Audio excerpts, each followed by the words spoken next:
Incredible Hulk Ultimate Destruction is the one based on the like original movie, like the bad CG one that has like the dope version of the Hulk.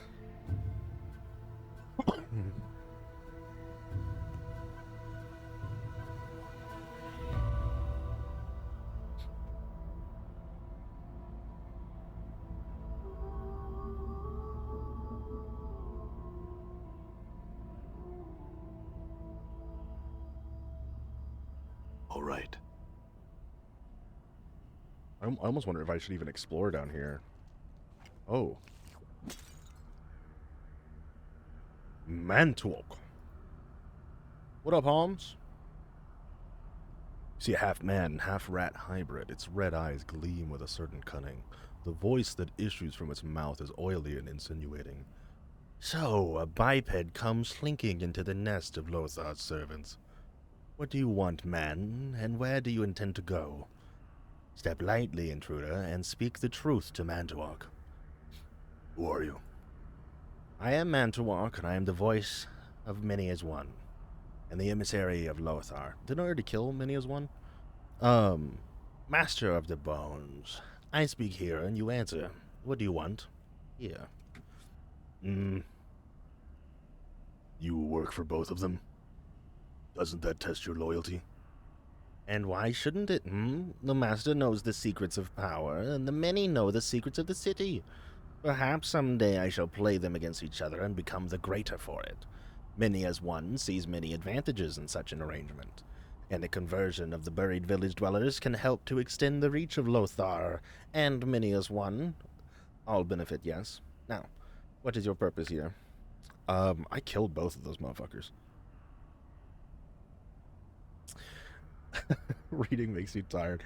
I feel you, dude. It's a very sleepy game. It's kind of good for that, though. Like, you gotta like play it like late in the day when you want to sleep, you know? I seek the master of this place. You seek Lothar, yet you have come from his sanctum. Go now. I shall forget I have seen you. We could do that. We could do that. Or I could collect on the XP I see before me.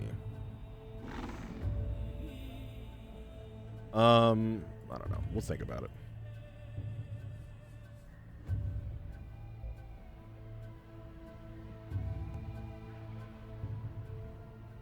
Ooh. Ooh. Portal.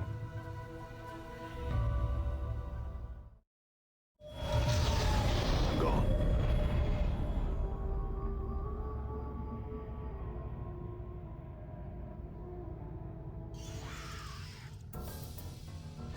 Die.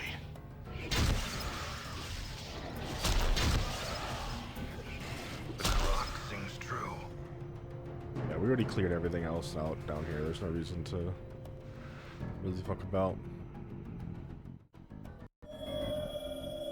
All right. Oh, tab is the inspect button. Oops. I bet there was something down here. Yeah, I usually don't. Sometimes I will though, just because I want to go grab certain items. And so I'll rush in there and I'll grab some nice like weapons for the beginning of the game, but no, you can get cooked in the mortuary really easily. Like if you try to fight the guys up top, or if you try to fight the bone skeletons, or I'm sorry, the bone giants, they'll just wreck you. It's not in the XP's not worth it. I never fight people in the mortuary.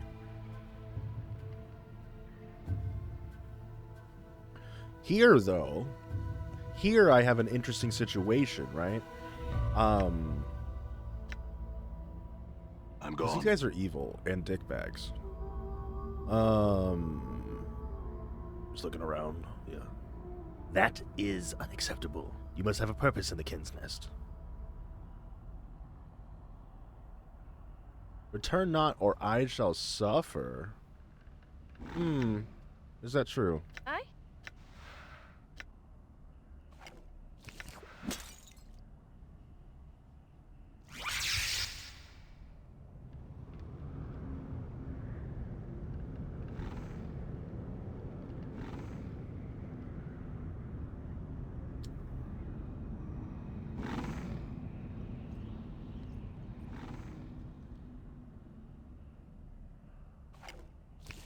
didn't count as enemies yet.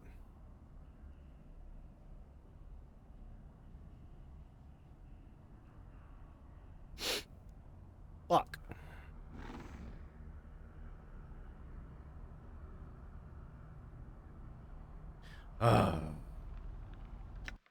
Fine, I will cast a spell at thee, cur.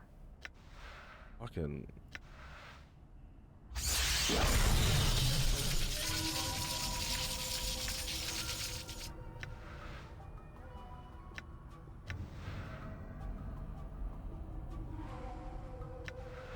Might as well. Insert the mon's name, and do your will be done.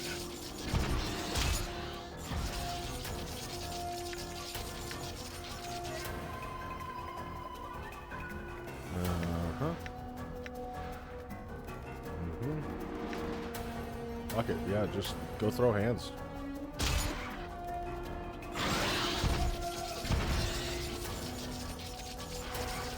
All right.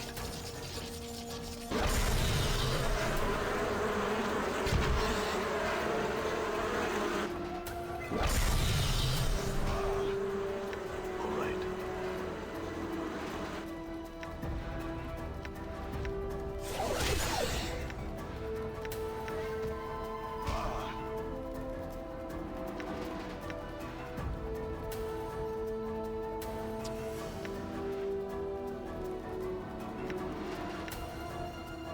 I remember what the fuck Submerge the Will does.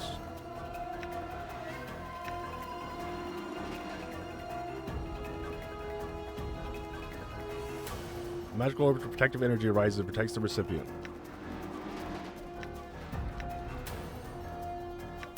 There cannot be two sides. All right.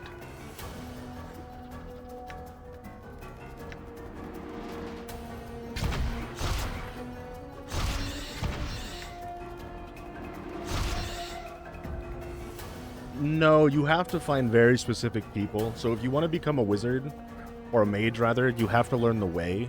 And there's different people who can teach you the way. I'm not gonna spoil it.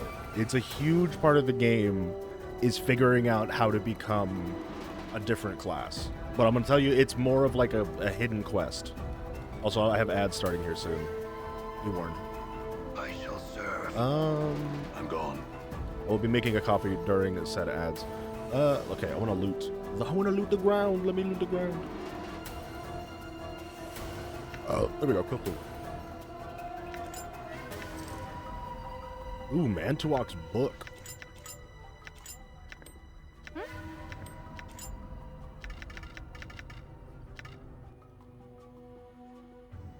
Skull of Mantuok.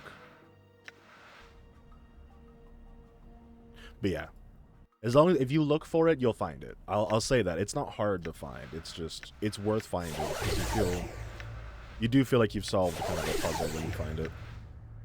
All right.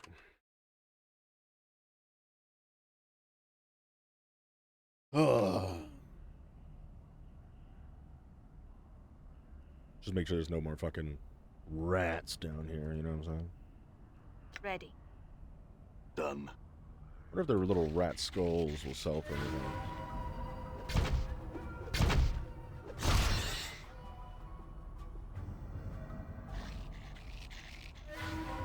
Kinda sucks. Mantuok was pretty chill, but I was hoping I was gonna get something special from him.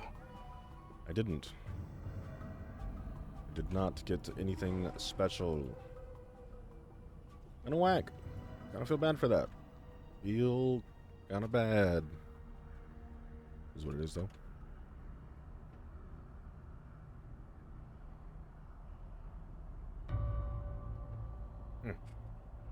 Yeah.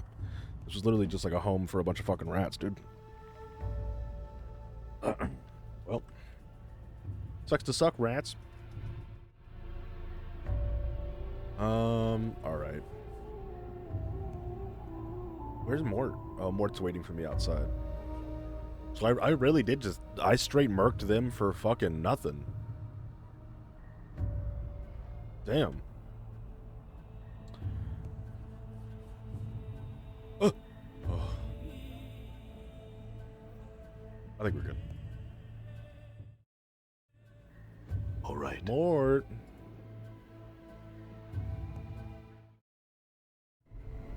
Mort! My boy! All right. Store items. I think there might be. You might not get it till the clerk's ward, so it'll be a while. I do think items are persistent. So if you do put an item somewhere, it shouldn't disappear. I don't think.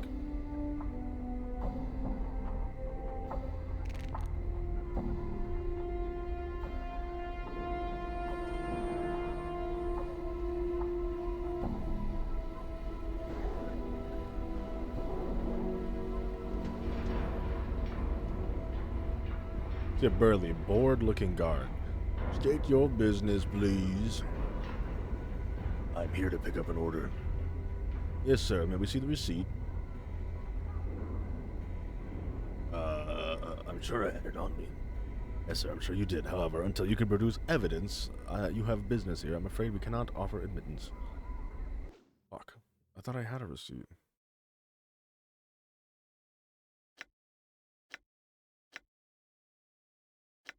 Also, who has Mort's... Yeah, you have Mort's teeth. Hey. Hey.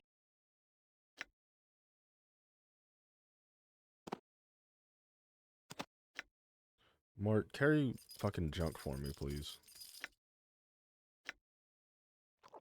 Like my guts. Hang that off of the back of your skull piece. Severed arm. I don't know what I did with that freaking paper. Let's read this. The Grimoire of Pestilential Thought. This black-bound tome seems to radiate a slight rotting smell, and the covers are unpleasant to the touch, like uncured human flesh left out in the sun. Rusted buckles on the cover seal it against the elements. It is the Grimoire of Pestilential Thought, an arcane tome created ages ago for the purposes unknown, the purposes of which is to teach mortals the nature of evil. Some sages warn against its use, while others urge it. It is said to grant mighty magical powers when services are performed for it. Hey, buddy. As you touch this book, you hear a voice. I greet thee, master. How may this humble tome serve you? You can talk. That I can, master. In many different languages. Only you should take care that none see us conversing, for they cannot hear me. And master, speech is but one of my powers.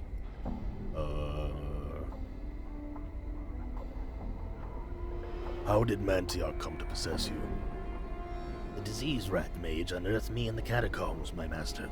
He pried me from the grip of my former master, now long since dead. He brought me to this nest, that he might learn from me. His power was limited, however. It was difficult to speak to him, and he understood little of my teachings. I see. Tell me of your powers. I can grant you abilities that will allow you greater latitude in life's vicissitudes, master, and I can offer advice to you.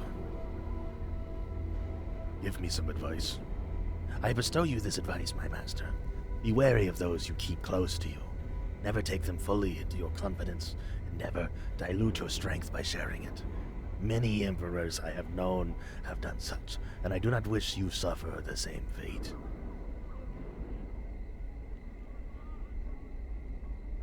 I don't trust that advice at all. Very well. I had some other questions. Updated my journal. What do you wish to know, master?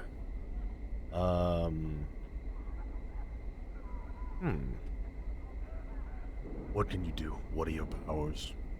I can grant you abilities that will allow you greater latitude in life's vicissitudes, master. I can offer you advice. What abilities do you mean? These are powers, my master, that improve your life immeasurably. Unfortunately, the laws that bind me, they demand a small service in recompense for these powers. A small service? Like what? The service required is a trifling one, my master. I would barely mention it if it were not for the sake of the laws that bind me to these pages. The book pauses. To unlock my power, you must sacrifice but a small bit of yourself, my master. You must spill blood upon my first pages.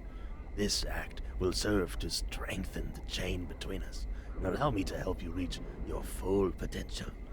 It is a small price to pay for the spells that will come to be at your disposal.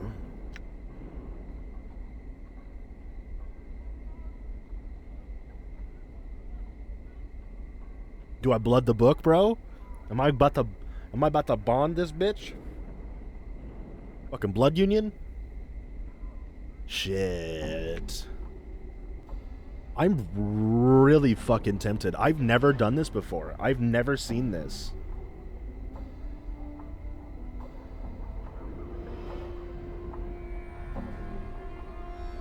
Yeah, fuck it. Alright, here. Updated my journal. You cut yourself and allow a few drops of blood to drip upon the page. A strange chill settles in your bones, and you feel empty and hurt. At the same time, there is a feeling of triumph. You have learned a new spell. Well, I already knew blindness.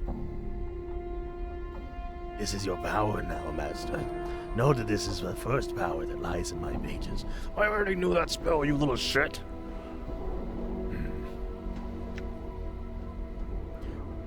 Tell me of these other powers. The voice of the book seems saddened.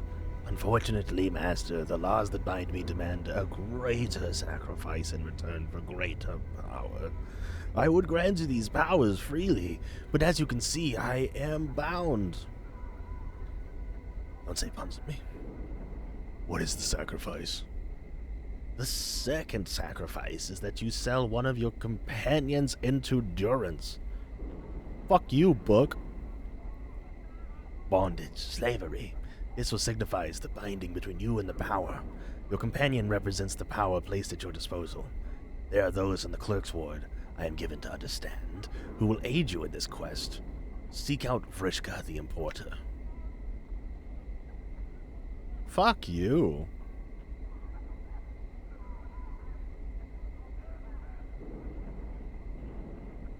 I'll think about it. Fuck you. Updated my journal. You know, it wouldn't kill you to say a few words to me, fiendling. Or hug me. Or kiss me. Fucking goddamn. Fucking Mort, dude. Yeah, I kind of want to burn this book. This book's a bitch. All right.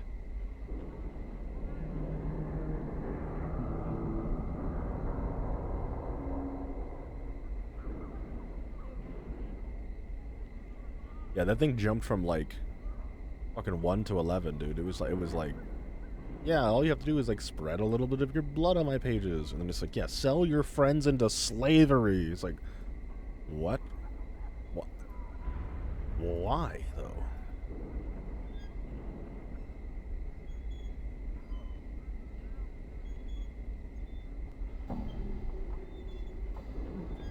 What's this here? Come on, we got a special on slaves. Use them for whatever you will. They're right over here. Step right up.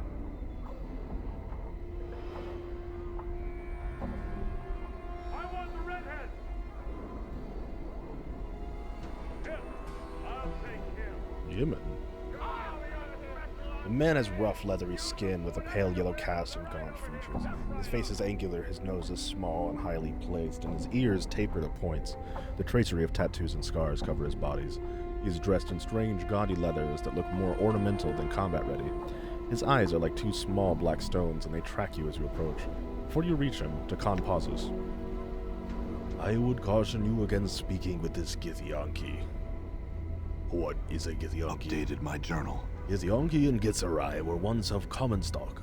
We were slaves and food for the Illithids, mind flayers, who devoured our lives in order to succor their own. One of our ancestors, the warrior Queen Gith, led us to victory against the Illithids, and we escaped. We have waged unending war on the mind flayers ever since. However, there was a disagreement over the future of our people. Upon the blasted plains, our leader Zerthamon made the pronouncement of two skies, and steel was bared. One race became two. It is a rift that cannot be crossed peacefully. Well, yeah, let's go. We're not gonna talk to that motherfucker.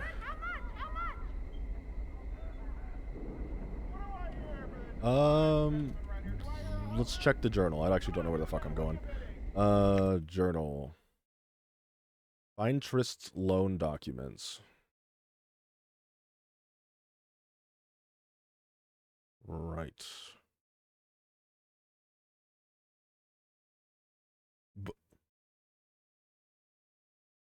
All right. Okay, autistic rant time. Motherfucker, how dare you? How fucking dare you? This setting, okay? Everything in this is D&D.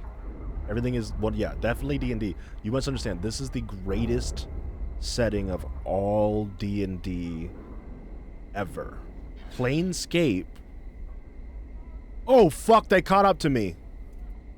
Run, bitch! Bitch, run! Bitch, run! No, bitch, run!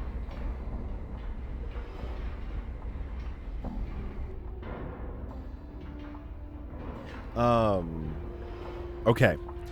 This city, Sigil, that you're in, that you're thinking about, that you're walking around, is the greatest city ever.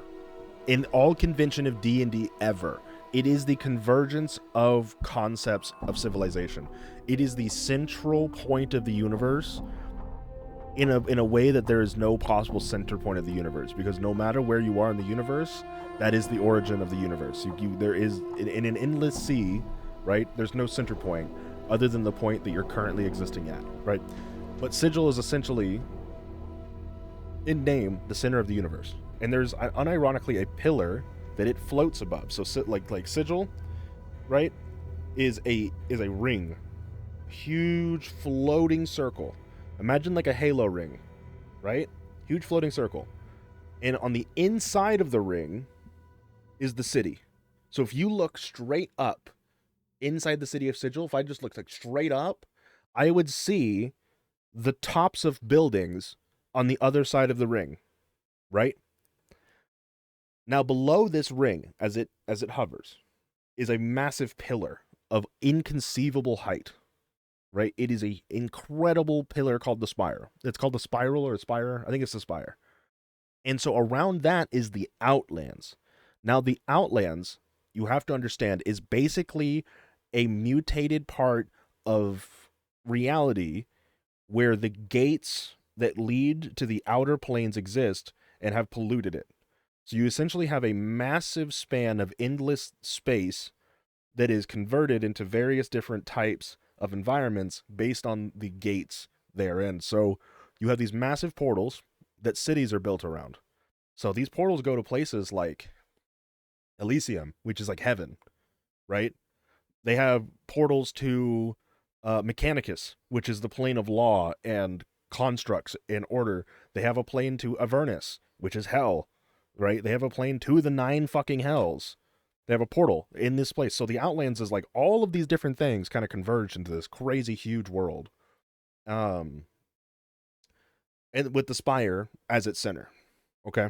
So you can almost imagine like a big clock almost with portals at each different point on the clock. And the spire is almost like a sundial. Except there's no actual sun, it's just day and night. They have cycles.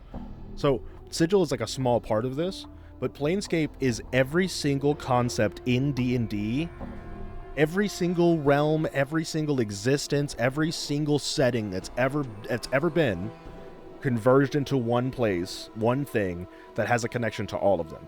Like if you exist in Sigil and you master the portals, you can step into the Sword Coast and then step back into Sigil. You could step straight into Dragonlance, step straight back into Sigil, right? Like I could go into the Astral and go to Spelljammers and go sphere to sphere in the long travel, or I could be a master of the portals of Sigil and just step into a portal to Sigil and then step into an entirely new world, right? And that's what a Planeswalker is. A Planeswalker, which is, I don't know if you know about Magic the Gathering, a Planeswalker in the original conception of what that was somebody who stepped through these portals and had a mastery over them so that he could go to any plane he needed to, right? So this is like the D&D setting. All other D&D settings are honestly like All right. not shit compared to this one. I don't know if I can actually handle this dude. We're gonna try some shit. Because I haven't rested, so this is like kind of a rough one.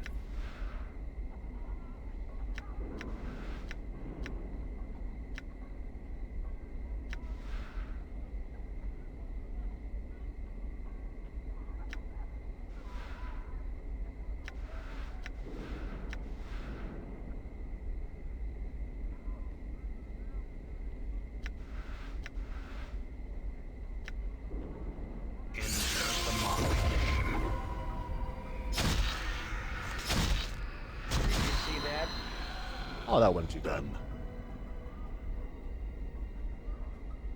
Planescape's my favorite D&D setting, by the way. Can't tell.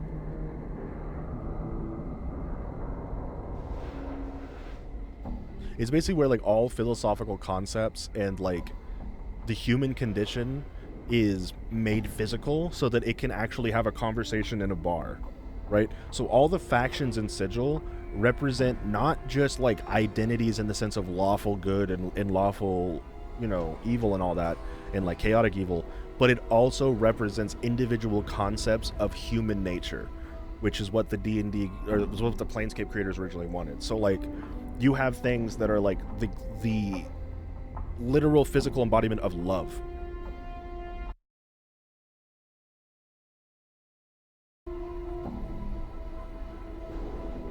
Yes, she's not even lying. She's not schizo. Everything that lady says is important. Pay attention to her. She's hella important. I love that. You're talking about Ingress. You can help her in a way, sort of. But like, yeah, it's... Man, yeah, she's been through some shit. She has been through some shit, dude. She's like right outside the mortuary and she's like terrified of all the doorways and stuff, man. Yeah, that shit's rough. I think I want to go to the clerk's ward. I'm gonna sell a fucking companion. Find the Night Hag Ravel in Revel Puzzle Well. Yep. Move Reekwind's Curse of Stench. We're gonna go do that. Find a tombstone for the Crier of Essanon and kill Grosuk the Abishai for Sebastian. Sebastian the Mage wants me to kill an Abishai named Grosuk. If I do the same, he'll help me with my scars. Oh, we never talked to him. Yeah, hold up. Let's go back. Oh, wait. Matter of course. Hey, wait. Who are you? This giant man wears an equally immense suit of red ornate red armor. He regards you cautiously, but with fear as you approach. Fear? Greetings. A booming voice echoes from within this great helm. Greetings, citizen. I am Matter of Course, bodyguard to Diligence, former magistrate of the ward. You must excuse me, for my duties lie at her side. Farewell. One moment. I had some questions. He simply turns and begins to walk away. Oh. Diligence, wait a minute. I want to talk to this big hunky lad, but he won't talk to me. This older, stern-looking woman is clearly on her way to somewhere. When she notices your approach, she studies you with disapproving, tight-lipped frown. Greetings. The woman nods curtly, speaking in a tone cold as ice. Yes, what is it? Watch your words. I am Diligence, 4th magistrate of the ward.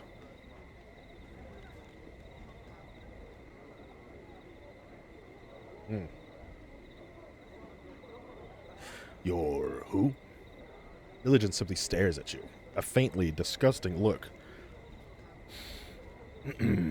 Something troubling about my appearance? I should most certainly think so. Should the Apparel Regulation Act be passed, people of your sort won't be permitted to traipse about in such a manner, half naked and filthy as you are. Damn. Alright, bitch. Damn. Fuck you. I kind of like that one.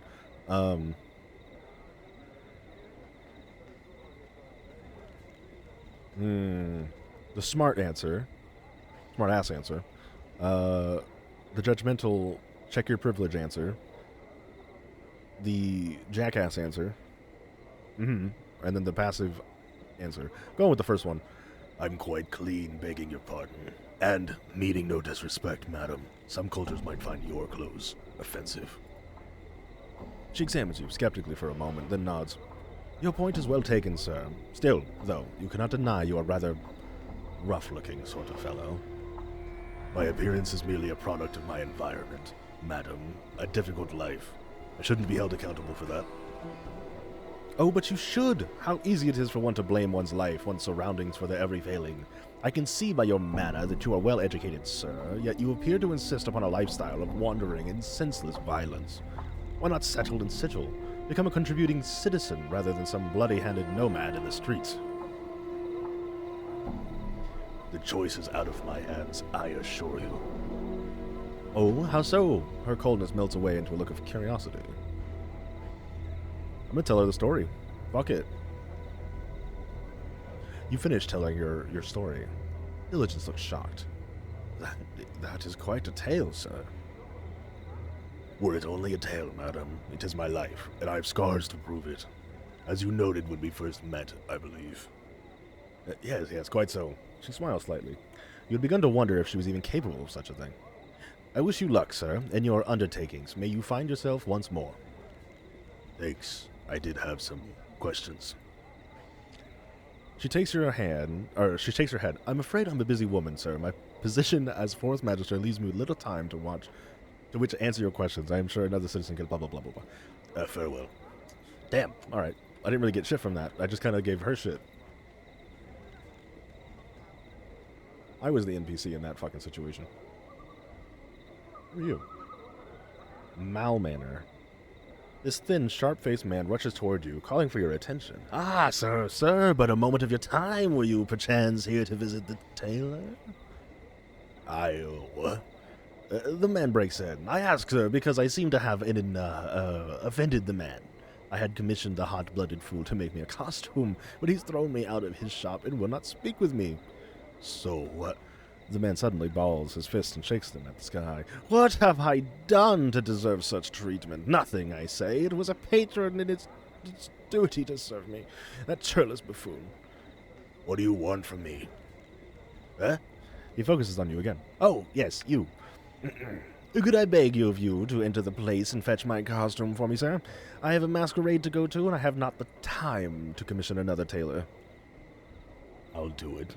For a fee. Oh, but not for free. You what?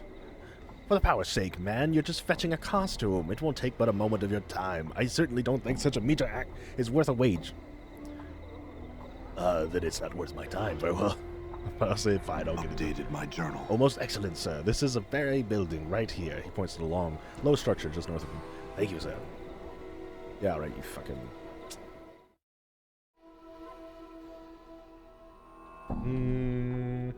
All right.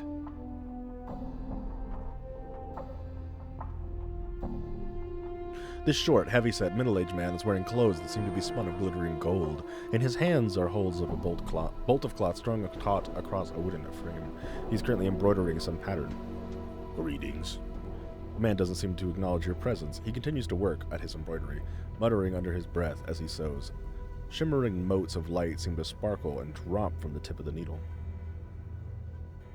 Good sir, did you hear me? The man does not look up from his work, frowning distastefully as he answers you. Yes, I am certain that what you need is quite urgent. Now, if you could be silent for just a moment. I'm going to wait quietly. At last, he sets down the embroidery and looks up at you. Before you can speak, however, he suddenly picks up another item and sets to work on it. Again, as he works, what looks to be tiny colored sparks drip from the fabric. Wait some more. He finally finishes work, setting it down to examine you. Greetings, I am Gonclaves. Now, what is it you were here to see me about? I had questions. I hoped his garments and the like. I shan't answer anything not concerning myself or the store, you know. I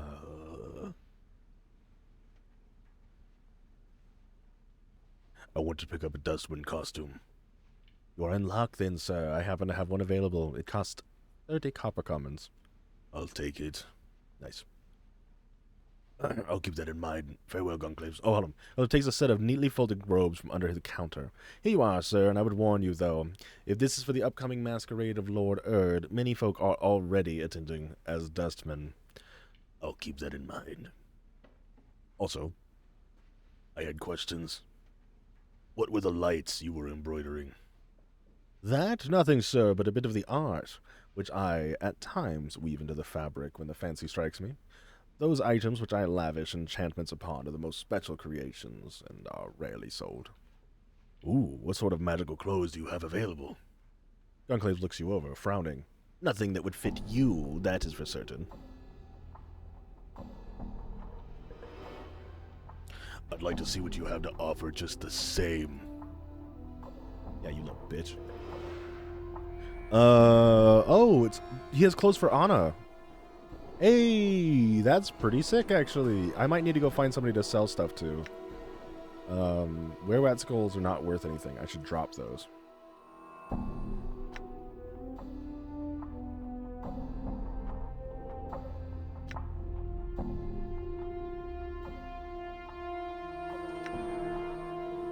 Alright, we will be back to... All right. Sounds like a changing room. Yeah, we'll be back to this guy later. Get some clothes for Anna. That's huge. Man looks at you expectantly. Well, did you get the costume from Gonclaves? Yes, here it is. It cost me 30 commons. Updated my journal. 8,000 XP. Fine, take it here. He tosses you 30 copper commons. Now I've got to be off. Wait. Gonclave said many people were already going to this masquerade as dustmen. Did he? Blast. I would hate to arrive in such a common costume.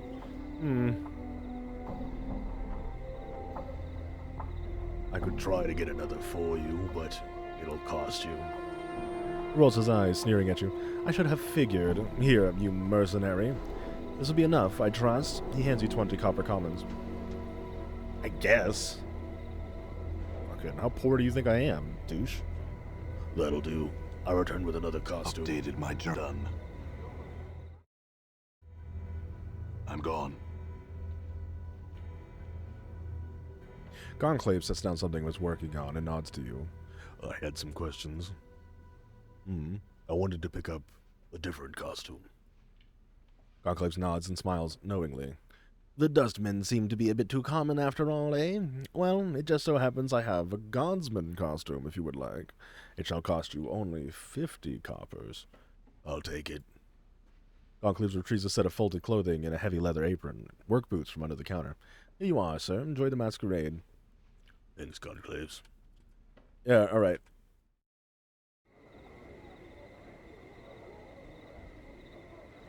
Cost me 50 Updated commons. my journal. He makes a disgusted noise, snatches the costume from you, and shoves 50 commons in your hands. Now I have to be off. Farewell. All right. Scum.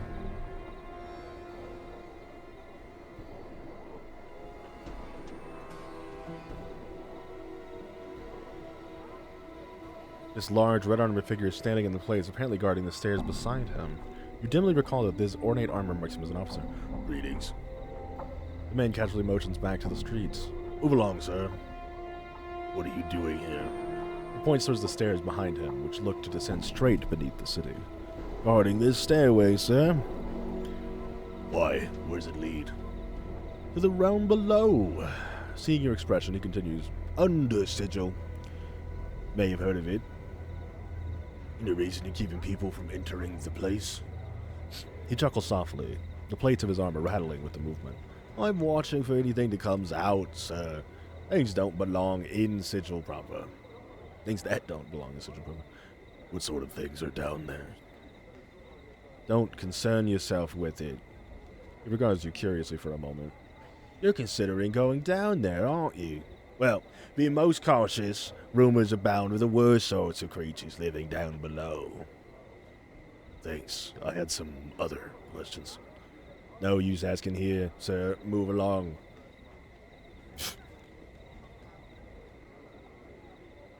Fine. I won't go down below yet. The massive, ancient-looking structure is somehow less foreboding than the others of its size. Huh. Sarvana... What is this? Who are you? The smell of alcohol wafts heavily from this young woman, and despite her dark skin, you can see that her face, beautiful but cruel-looking, is flushed. She is slender but well-muscled, adorned in exotic jewelry and translucent silk clothing. Numerous scars crisscross her thighs and forearms. They look to be from battle wounds. Greetings. Well, well, what have we here? A little tiefling gutter queen come crawling out of the hive.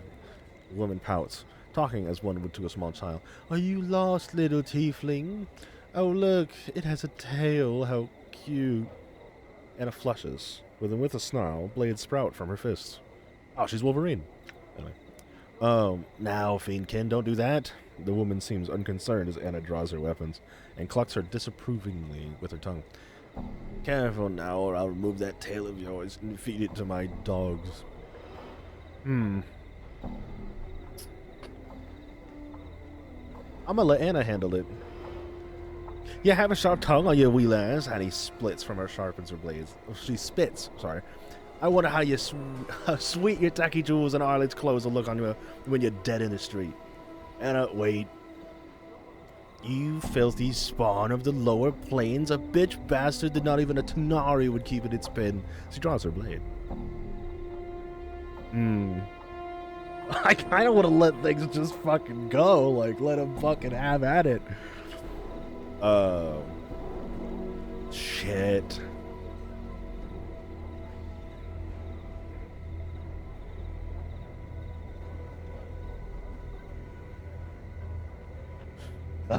Sheath that blade, girl, or I'll sheath it in your body. What a foul thing gave birth to you, Sarah. She grimaces in disgust and then laughs. And such a stench. Be you one of death's bastards? You notice a curved long knife hanging from her hip. Her hand rests loosely upon it. Want me to slap this barmy chit down, Chief? Show no mercy, Mort. Mort winks at you and calls to the woman. Hey, you. That's right, you there, you saucy little tart. Look at me when I'm talking to you. What's got you so bitter, The woman, caught off guard, does not reply. Oh, does a little desert princess have her britches in a bunch because the sultan wanted another son? Tell me, desert princess, do you spend most of your nights drunken and belligerent, followed about by a handful of leering sycophants, looking for your own pathetic way to justify your existence of a disapproving father? How dare you? Do you really think your pretty brawling will finally make you feel better about yourself? Feel like you're worth something, because it won't. If this is your little sad feeling better about who you are, I suggest you just give up. Go home and marry off into some courtier's harem. Mort turns to you. See, Chief, I know what's going to happen here. We all know Mort's right on the ball with this one. But oh no, proud little desert princess cut down in public. Humiliated. The woman draws her blade, snarling like an enraged animal, and lunges at Mort. Damn it. Alright, y'all, fight her. Man, I haven't even taken a long rest, bitch. Could you chill out? The clock sings true. Yeah, I was about to say, y'all better fucking get the fuck out. Let me get the jewelry, though. Free money, free money.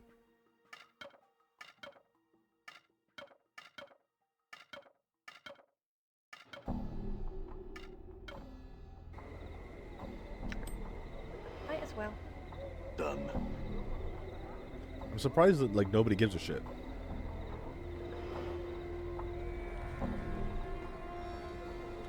This tall, thin man dressed in heavy crimson robes has sharp, pinched features. He bows, regally, as you approach him. I am Salabesh, oft called Salabesh the Onyx, future mage tutor for the Civic Fest Hall. You've business with me, I take it? No, just some questions. About what, Not the ward and the like, I hope? Plenty more common folk could answer such questions. I'd just as soon direct you to one of them. Why are you called the Onyx?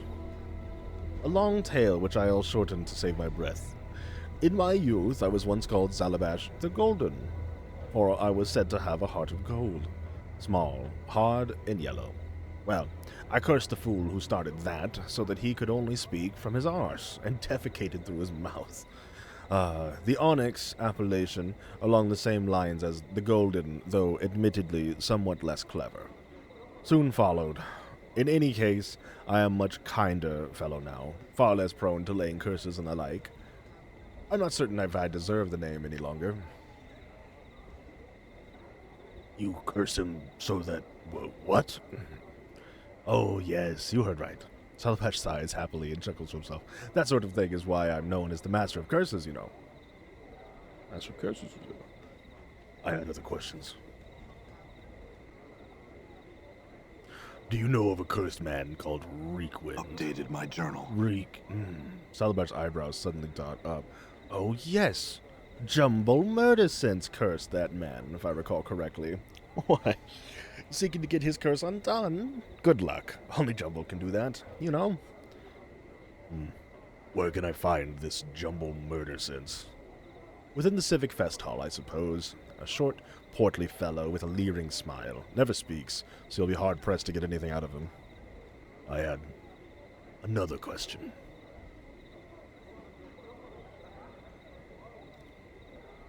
What did you mean by future Mage Tutor of the Fest Updated Hall? my journal. It is a prestigious position to be an official tutor to one of the Fest Hall training chambers. It is my intention to one day take the position of Mage's Tutor, but the title's currently in the possession of Lady Thorncombe. If only I could somehow prove that I'd be a superior tutor. That's all I want to know. Interesting.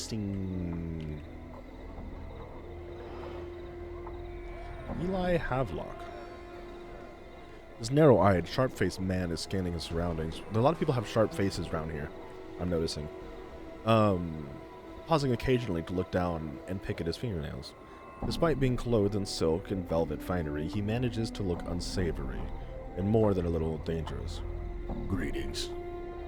The man looks your way, his eyes dark slits, like narrow stab wounds beneath his brow. His voice is low and gruff despite his slender build. Pike off. Not yet. I had some questions. You think I wander the ward looking for strangers to spill dark for? Now pike off. Why are you here then? To be surly with passerbys? Yeah, He stands quietly for a moment, then breaks a crooked smile. that's good that. He considers you for a moment.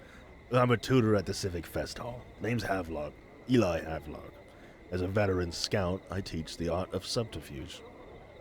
You mean thievery? His lip curls into a disgusting sneer. Thieves and thievery, it always is. 5 tours I spent as a reconnaissance operative in the War of Lies. Scout is my title. Scout, I teach the ways of stealth and spycraft, not common thievery. My apologies. I meant no offense. Could you train me? Eli frowns sourly. I don't know. I've had enough of teaching petty pickpockets and curious sensates for the time being. Almost to himself, he mumbles. Not sure why I agreed to do it in the first place. Perhaps because teaching others makes them aware of your own skill. At the same time, you defend the nobility of your skills by assuring them that you're no common thief, but a scout, a spy, and a master of subterfuge. Eli nods, mulling over what you said. Hey, there's no denying it. It's sort of sorry, though. When you look at it that way. I don't think so. Those of the trade, often misunderstood. Thrust unfairly into the same category as footpads and brigands. There's nothing wrong with dispelling false notions. What's going on, Shiro? Right again you are. He gives you a friendly punch to your shoulder. Thanks, Blood. He suddenly looks off into the distance. Well, enough wasting time out here. I'm heading back to the fest hall. If you still want to train, that's where you'll find me. Perhaps I will see you there, Eli. Farewell. You know, I've learned some new tricks. Oh, nice. I leveled up. How do I know if I leveled up? Because, like, she said she leveled up. Oh, there we go. It just wasn't popping up. Alrighty. No points. What did I get? Oh, fighter level up. Okay.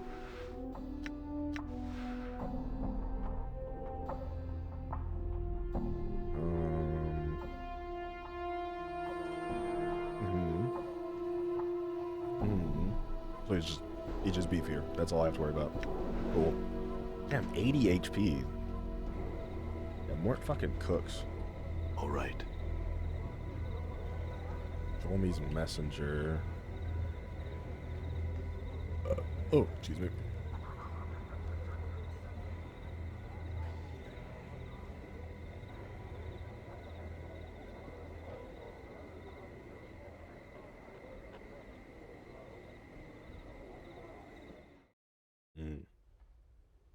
What the fuck?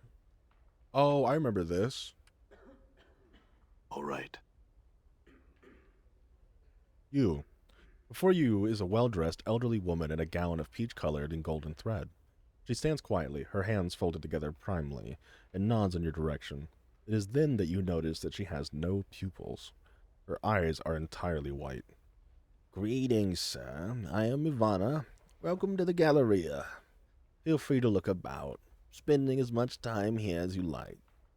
Should you have questions regarding any of the pieces, do not hesitate to ask me of them. I have some questions, Ivana. One moment, sir. Your voice, it's heavy with age and your wounds. Would you be so kind as to permit me to touch your face? Yes, go ahead. Ivana smiles, gently running her old hands over the skin of your face. He frowns, looking slightly puzzled. So many scars, both old and new. They seem to... touches the side of your throat, flushes, and then pulls away. Pardon me, sir. I was curious to see how far they went. It's fine.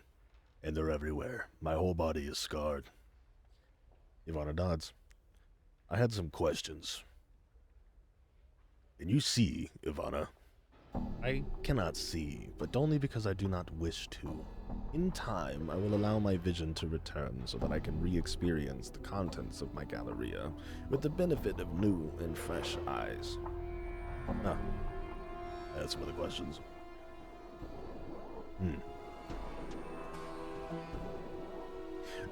What do you know of Ravel Puzzlewell? She is a night hag, one of the eldest Grey Sisters of the Wastes, who came to Sigil many centuries ago to peruse arcane experiments. It was believed that these experiments were against the lady's will, and that Ravel was thus banished from Sigil, imprisoned within one of the lady's mazes, on the ethereal where her body rests to this very day. Go on.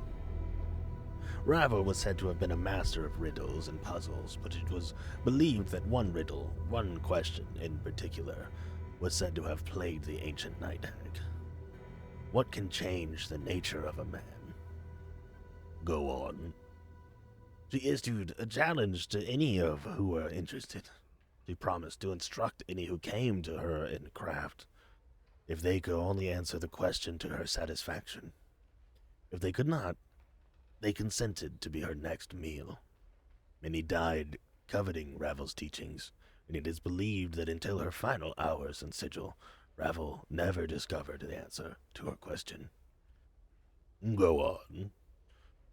Ravel's crime was believed to be some means of trying to shatter the cage, trying to crack open Sigil itself for some unknown reason. Ivana sighs. This is all I know of her. I had other questions.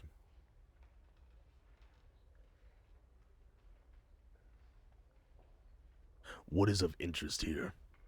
I am afraid that I do not go far from beyond the Galleria, and cannot help you with this matter. You might try to ask someone else. Very well then. Alright, let's look at some paintings. This painting shows what looks to be an infinitely long stream of bilious green gas, stretching off into darkness. The horizon of a blasted rocky plain can be seen in the lower right-hand corner of the painting. One is giving the impression that the head of the green cloud is rearing to strike down upon it. A placard reads, Hazathoth, at the consumption of the Nagar. Ugh. This painting, an abstract work of greens and purples, writhes and ripples as it's watched. Closer examination reveals that the actual painted image is changing, rather than the canvas itself. A placard states, Moments glance from the walls of Mokshma. I'm going to touch it. You place your hand upon the painting. As you had suspected, it is not that the canvas is physically moving, but that the painted image itself is changing.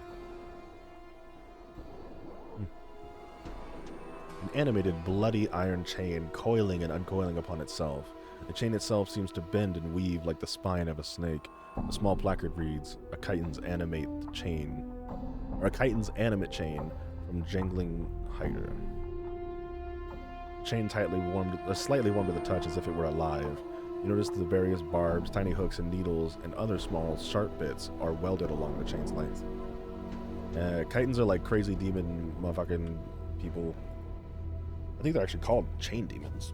Chain devils, actually. I think they're chain devils, not demons. A massive horn of beaten lead, wound with brazen chains. The horn, was horribly mangled as if some tremendous force had crushed it. Jagged blades protrude along its length, almost as if it were meant to be used as a club by some gigantic creature, as well as a battle horn. A placard mounted beneath the horn reads, "Cleansing Horn of Acheron." Put your head against the wall and try to blow the horn. You try as you might, you can get no sound to issue from this massive horn. Your lips come away from the mouthpiece, tasting of blood, smoke, and metal. That's kind of funny, actually. What's this here? Painting of a tall, black cliffs against a blood-red sky. There looks to be figures hiding amongst the crags of the cliffs, but whenever you squint at the painting and try to make them out, the images fade into nothing. A placard reads, "Outland Raiders."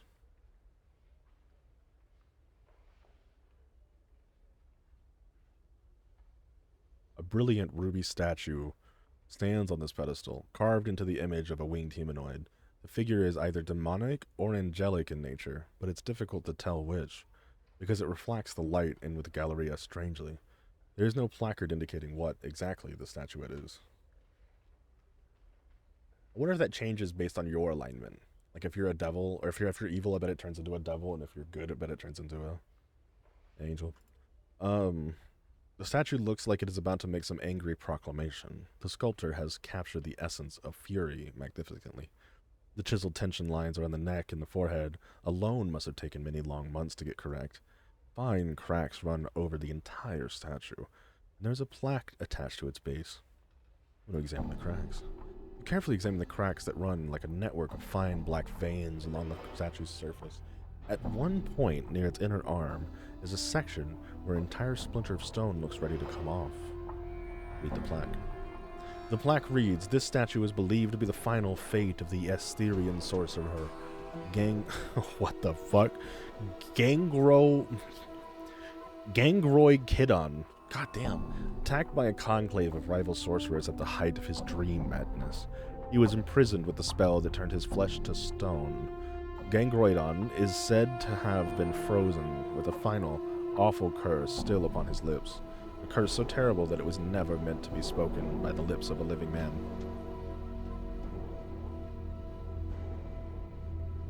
Wait. Examine the cracks. Break a piece off. You reach for the section of the forearm where the cracks have formed. Grip it firmly and yank to no A avail. wizard is never late. I appreciate you follow it, Shiro. Nor We'll is need he early. a hammer he to arrives break the stone. precisely when he means I thought I to. had one. And a small one. Oh, okay, a small one. The limited space between the statue's arm and the body means a large one suitable for combat, for instance, won't work. A small hammer. Huh.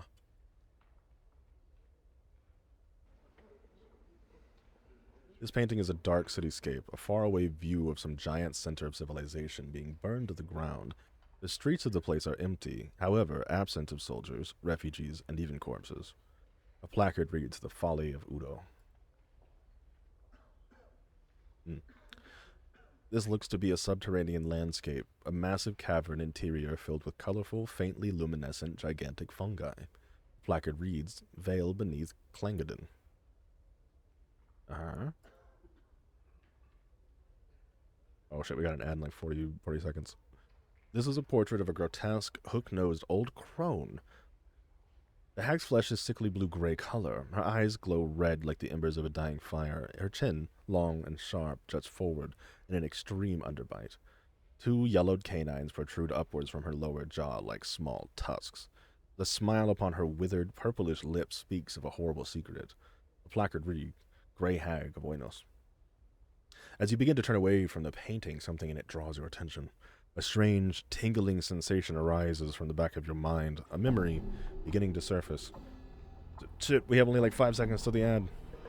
Try and recall the memory. You recall standing confused in a maze of briars. The hideous crone from the painting is before you, cackling wildly. You grit your teeth in frustration, wondering why she's laughing at you. My poor dear lovely man-thing, she croons. Why, that was your first wish. I'm going to stop here. Because the ads. Oh, this coffee is hitting me in some places. You know what I'm saying? God dang. All right. So, as she said, that was your first wish. She points a single bony, clawed finger at your forehead. Your temples begin to throb painfully, as you can remember nothing more. Shit. It's whack, old lady. What's this? Several shards of black crystal, or ice, swirl within the freezing wind that this ornate pedestal gives forth. Each shard looks razor sharp. Touching or grabbing one could be perilous. A placard on the pedestal reads, "Dark Birds of Octanthus."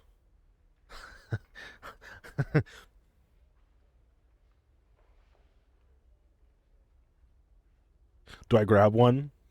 Fuck, I want to grab one so bad. What's the quick save button? Do we have a quick save button? Let's leave him be for now. How do I quick save?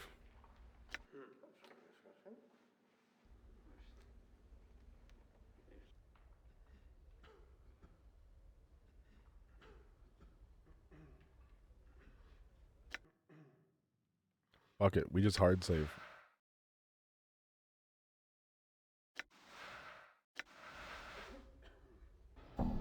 I'm grabbing one. Fucking grab one. As you reach out to grab one of the whirling shards, your fingers into the icy wind that rises from the pedestal. Instantly, a coat of numbing frost forms around them, causing them to momentarily draw back. Fuck that. Get in there.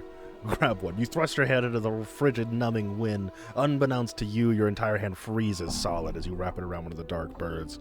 As another of the black shards spins into your fist, your hand breaks off at the wrist with a sharp crack and goes clattering across the Galleria floor. Pick your head up and stick it back on quick. You pick up the frost-covered fist and thrust it back onto your bleeding stump, noticing that the dark bird you grabbed, a razor-sharp shard of black ice, has already melted away into nothing. It looks like you'll have to catch it in something that will keep it cold. Eventually, warmth and feeling returns to your hand as your tissues thaw and regenerate. Let's hope no one saw that. Something to keep it cold. Ooh, what could that be? A set of 4 paintings which portray an empty beach in the dead of night. The air around the painting smells faintly of brine, and the painted sea seems to ebb and flow across the darkened shore. The placard reads, "Karasuran Shoreline." I'm going to sniff it. The surface of the painting smells strongly of sea air. Touch it. You place your hand on the painting, not knowing quite what to expect, but it is merely the texture of a painted canvas. Nice. Like I'm just like stupidly walking through a museum, touching everything like a fucking goddamn, like a child, like I'm like a baby. This painting depicts a shore scene with a wide reddish-orange sun setting behind a peninsula or large jetty. The scene, though unoriginal, is breathtaking. The play of the fading daylight across the water is captured perfectly, but staring at the painted sun for any length of time makes your eyes ache. The placard reads, "Surface of Thalassia." Touch it. Oddly enough, there's nothing unusual about it. What's this here? This painting... Heal 1. This painting shows an enormous granite keep, a hideous thing, long and low, covered in leering gargoyles, suspended in what looks to be the night sky. A cloud of crimson and a violet vapor whirls in the background along the right side of the painting. The placard reads simply, "The Library." What's this here?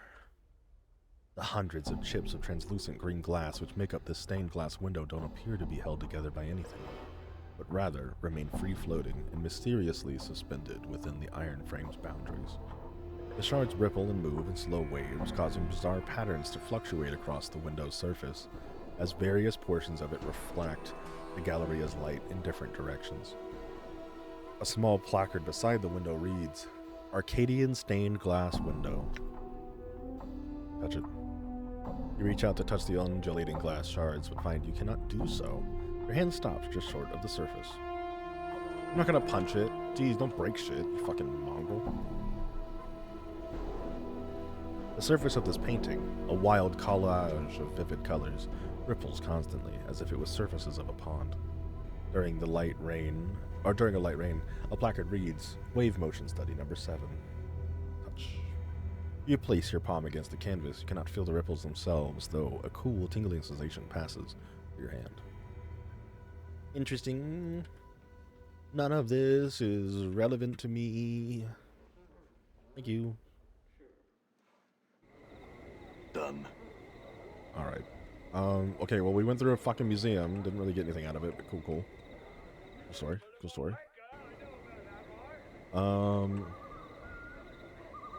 More stairs down into the crazy below areas. I need to find that lady's house.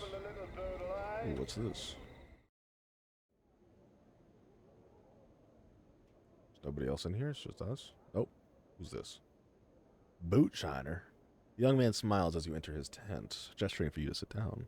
"Clean and wax your boots, sir. A wondrous shine for only 2 copper commons." What? Why not? All right.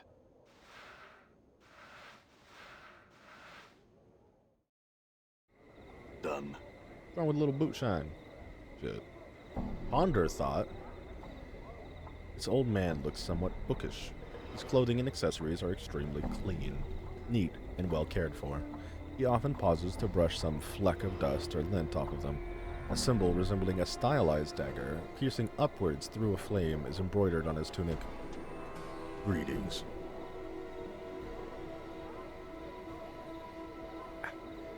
The man's eyes pass over you, gleaming as they fix on Mort. "Oh, I say! Would you look at that? A floating skull." Mort turns and looks behind him. Where? Where?" The man gasps. "By the unjust laws of Turanary, the merciless." Tourney, the merciless. He suddenly covers his mouth and looks apologetically. Sorry. The man was a horrible tyrant, now long dead. His name should never be spoken, so is rather vulgar. My deepest apologies, my lady. I did not mean to offend." Anna shrugs, rolling her eyes.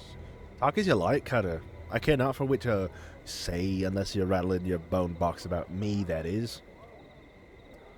Trying to get his attention. He turns back to Mort. But behold, a skull, buoyant, levitating off the ground, cognitive of its environment and possessing hearing, speaking, and seeing capabilities.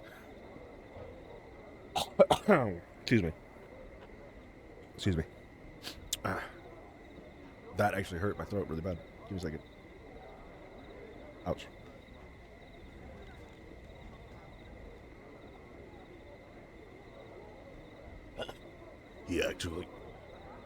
He turns to you, as if you were suddenly a confidant.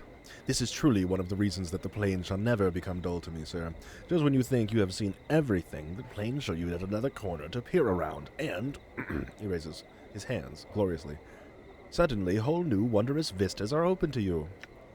Actually, the talking floating skull thing is quite common. Right up there with the self-resurrecting amnesiac scouring sigil for the lost identities. Stop flexing. I'm not sure Mort qualifies as a wondrous vista. The man ignores you, looking to Mort instead. "I say, skull," he begins. Mort gasps. "Look behind you! Another floating skull!" Let Mort have his fun. The man seems to have forgotten you entirely, instead turning in shock to look as the other floating skull... No, where? Mort, hold on. The man seems to have forgotten you entirely, instead turning in shock... Oh, hold on, I'm sorry. Right where I'm pointing. There.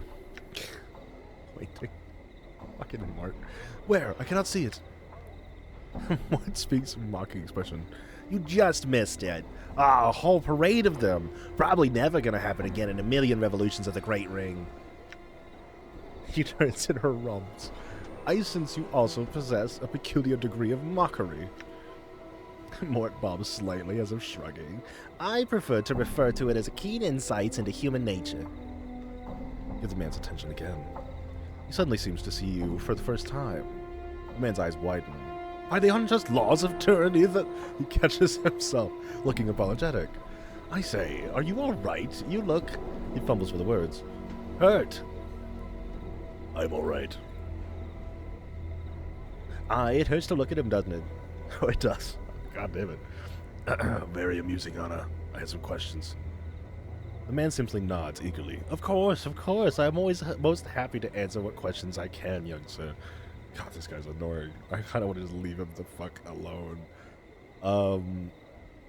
I guess about you. Me? Certainly. Who are you? My name is Abel Ponder Thought. Okay, I have questions about you. What's that symbol on your tunic? Why, it's the symbol of the Fraternity of Order. We are responsible for much of the law-making and running the courts here in Sigil. Many judges, advocates, and clerks are the members of our order, and we are pleased to be able to help enforce Sigil's laws and keep things orderly. We make a strident effort to learn all laws, whether they pertain to Sigil, the Planes, or the multiverse itself. What does the Fraternity of Order believe? Updated my journal. The Fraternity of Order believes that the multiverse is governed by laws. When one knows all the laws, one will understand the multiverse. That is our goal. By understanding the laws, their limits, we learn to avoid certain laws. If you don't mind me asking, what are the benefits of this position? Well, our fraternity allows us to read languages quite easily, and we may use some rules of the multiverse on occasion to suit our benefits. I had some other questions. What do you know of Ravel Puzzlewell? Ravel, if she truly existed, and there is little to prove that she did, was a night hag, one of the inhabitants of the Grey Waste, one of the lower planes, and believed by some to be the worst lower plane. Listen. He continues. As the legend goes, Ravel was amazed several centuries ago. She was believed of being a mistress of many strange magics. Apparently her presence in Sigil constituted a threat to the lady, and I'm afraid I know little about her. Mazed? Mazes. These are creations by the lady. You see, she takes a small piece of sigil, copies it, then uses a portal to place the copied bit into a deep ethereal. Once there, the piece of sigil then becomes a demi-plane, an endless maze that curls and twists about itself. He continues. The lady uses these mazes to imprison anyone who threatens her power. Once she has determined that you are to be imprisoned, there is no escaping them. There is believed to be a way out of each maze, but it is most likely extremely difficult. Man nods eagerly. Of course, of course. I am always most happy to answer what questions I can, young sir. I don't fuck it. I don't need anything else from you. Listen here.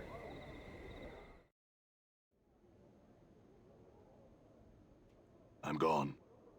A harlot, apparently. And nothing. Okay. I'm gone. Let's go in here.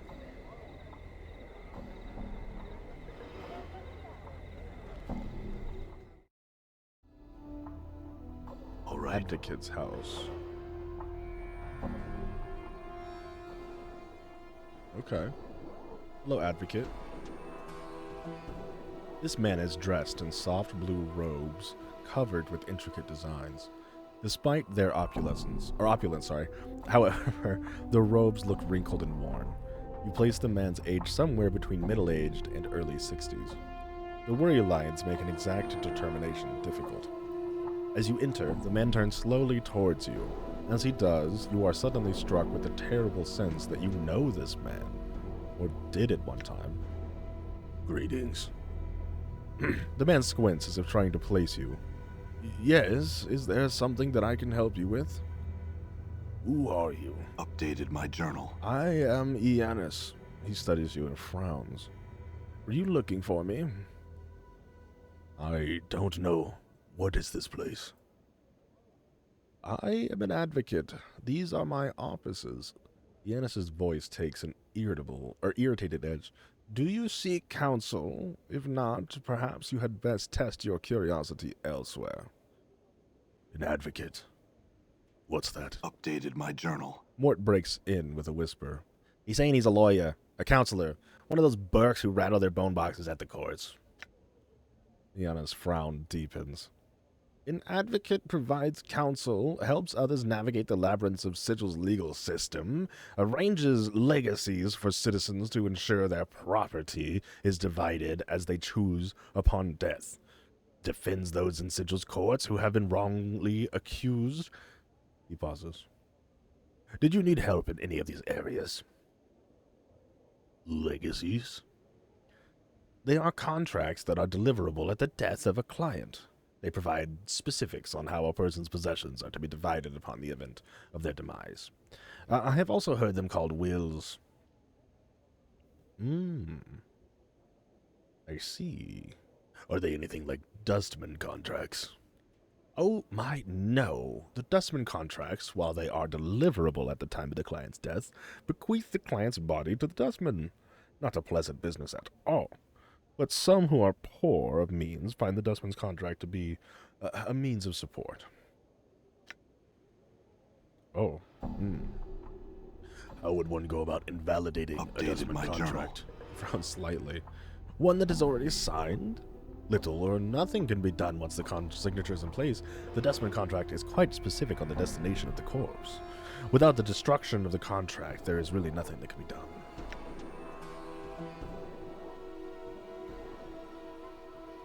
Do I owe you anything for this information? I am not the sort to charge others for giving them aid in this sort. He smiles slightly. I am an advocate, not a rug merchant. And greed is not permitted to step into my office. Thank you, I am grateful. Perhaps there is something else you could help me with. Very well. What can I help you with? Have we met before? The man studies you for a moment, frowning in thought. The wrinkles on his face become more pronounced as he does so. You are again struck with the toll, by the toll that age seems to have placed on him. No, yet you seem familiar. Yet. He continues to study your features, then takes his head. I will concede that there is something familiar about you, sir, and I apologize for any insult my failing memory may have been giving you at this moment. I have been preoccupied for some time now. Have we met before? I think so. I can't really remember myself. Frustrating for both of us, it would seem. Never mind. Perhaps you can help me with something else. Excuse me for asking, but are you alright? You must excuse me, as of late I have been beset by troubles. I'm afraid it has been rather trying time these past few years. Anything I could help with? No, there is little that can be done. He nods at you. Nevertheless, I appreciate your offer. Thank you. Perhaps talking about your troubles will help ease your mind. Yana sighs. I do not wish to burden you. Lost my daughter not long ago. There was also the fire. That is another matter. Tell me of your daughter. Instantly, Iana seems to collapse into himself. Yes, his businesslike facade drains from his face, to be replaced with a cold despair. My daughter, Dayanara, passed away some time ago. Isn't that the fucking woman that I'm, with? Well, ghost lady? I might be crazy. Some time ago.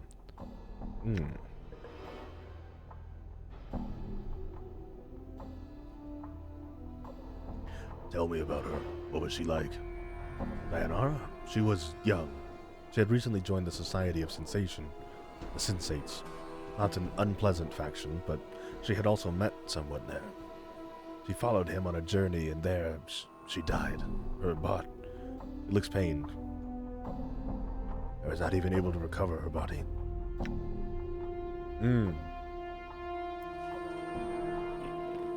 Fuck, this is a lot of options.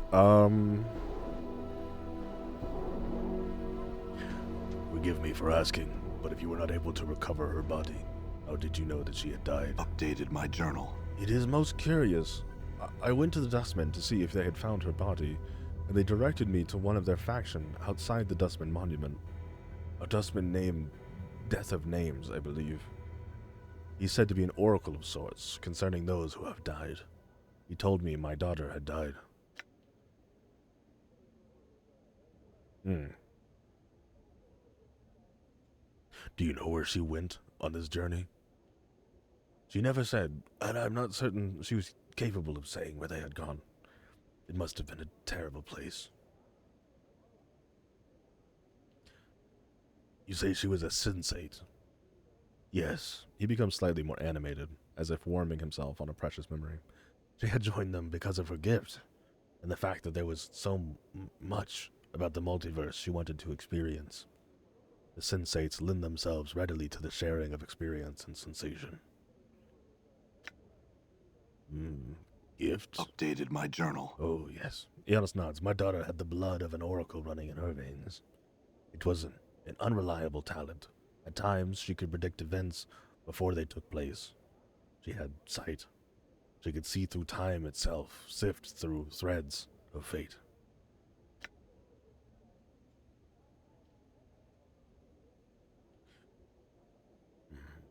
Do you know anything about the man she journeyed with? Little. I barely even knew his existence until she had departed. By then, it was too late to have known him. Do I tell him? Yeah, I gotta tell him.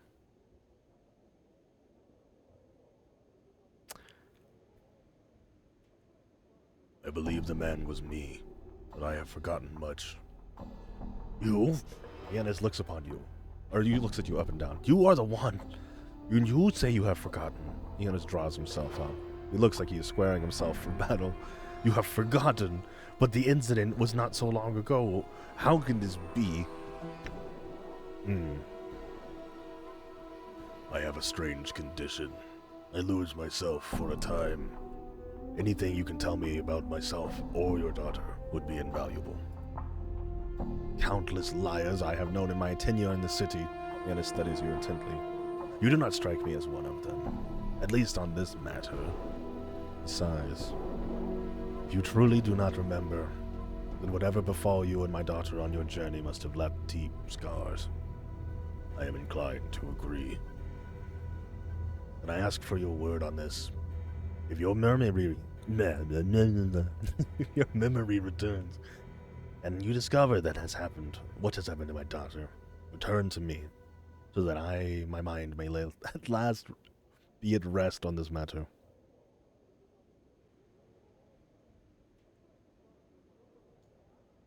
I will do that. Very well then. Now leave. I wish to be alone with my thoughts. I wonder if I can go talk to her. I'm gone. I wonder if I can go back to the mortuary and go talk to her real quick. I'm gonna go try it.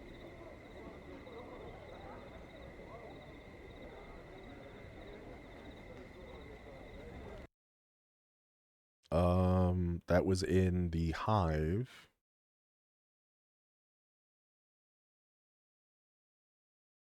Yeah, right there. I'm gone.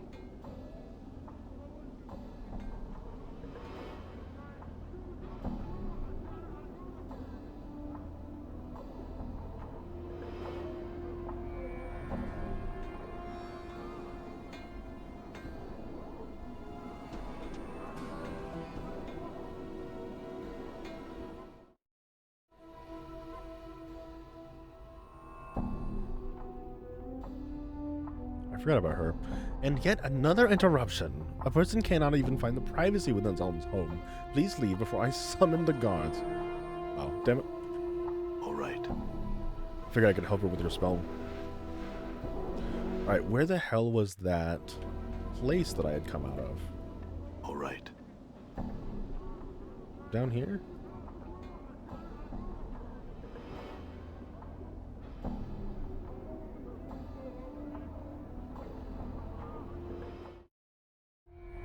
Yes. All right. Shit. That's a problem. That portal might be one way. Or I don't have the thing in my inventory that I need for it. I can't remember what the hell the key was.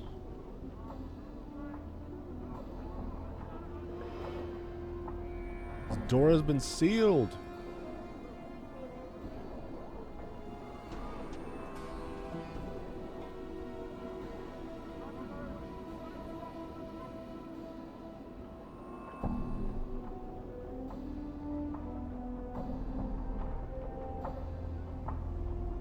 You see a pale-faced dustman standing guard over the front gate. He is staring off across the city rooftops with a distant expression. As you approach, he turns to face you. Yes? I had some questions. He nods and waits. I'd like to enter the mortuary. What is your purpose within the mortuary? I am here to pay my respects to Dayanara, the woman in the Northwest Memorial Hall. He nods. Very well. Follow me. Done. Hey, leave me alone. What do you want? You see a stern-looking man. You, state your business.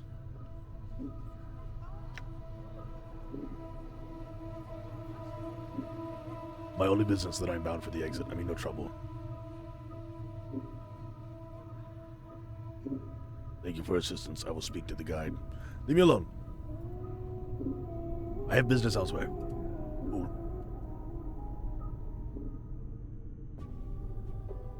Dayanara. Yes. My love, you have returned to me. Can it be that your memories have returned? I had some questions for you.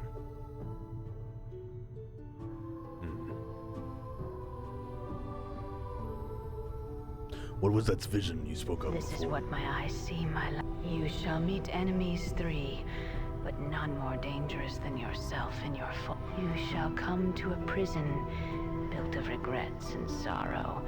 I know that you must die while you still can. The circle must come to a close, my love. You were not meant for this life. You must find that which was taken from you and travel beyond into the lands of the dead.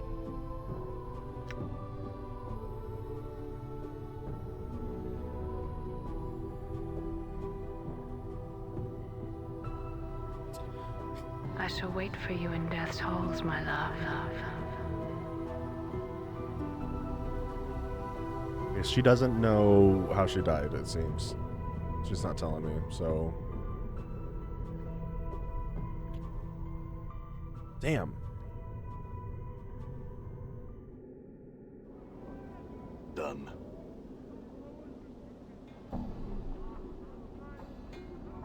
There's Pox. I'm wondering if I can find that other Dustman.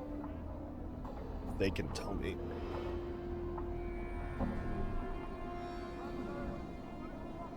There's apparently a Dustman that, yeah, Deaths of Names. Okay, maybe he knows. Greetings. I don't know. No name, can't help you. The Dustman speaks in a curious sing-song voice. Need to give a name if you want to see where it's died. Updated my journal. Give a name when you're born. Give it back when you need it no more. Death of names, death of names. His eyes swim across to the monolith, then the walls of the area. Buried many names here, death of names has. Tell me a name, I'll show its grave.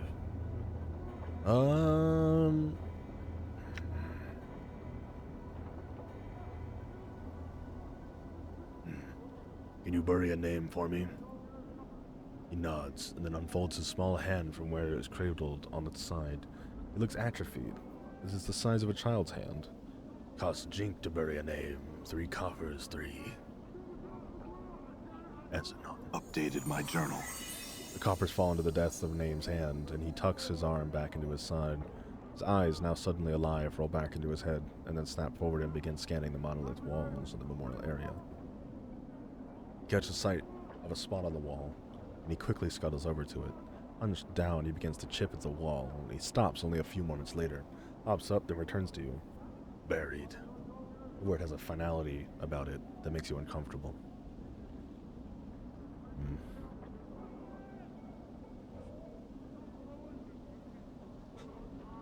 Like to bury another name. No name for today. Greetings. Sayonara. His eyes roll in the back of his head and then pop back up, and with a wild gleam, his eyes run across the walls of the monument, scanning the names at human speed. He then points at a section of the wall. Buried. Examine the spot. Chiseled into the black stone in tiny, cramped writing is the name you requested. It is almost lost beneath the sea of names around it.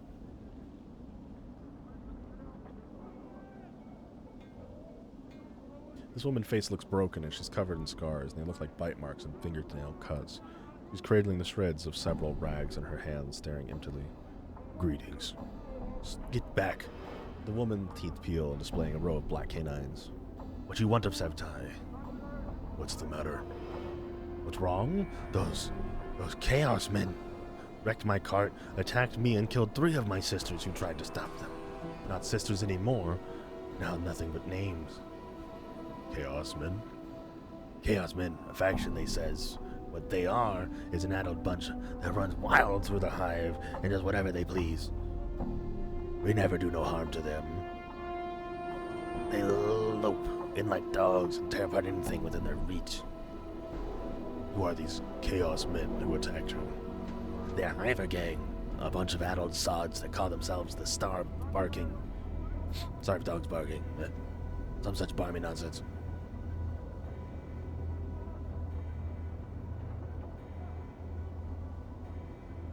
Their actions were unjust. If you wish, I can see that the matter is rectified. If 3 deaths they caused, and 3 deaths shall these starved dogs suffer.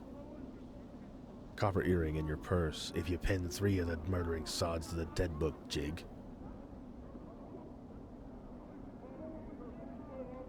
Very well, but the mission is already done. I already killed 3 of them in the hive not too long ago. They may have been the ones that killed your Updated sister. my journal. Powers be not blind in the justice this day. The woman reaches into her spider-like hair and draws forth a copper earring. Here you are. A pretty bit it should fetch. 'Tis worth 33 coppers at least, I'm sure. It belonged to one of me sisters, but she won't be needing it. Ooh, didn't know that was a quest. Neat. Alright, so I still can't cure Reekwind, so let's just go ahead and go to Clark's Ward again.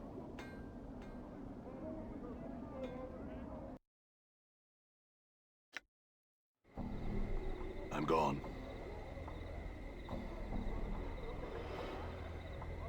I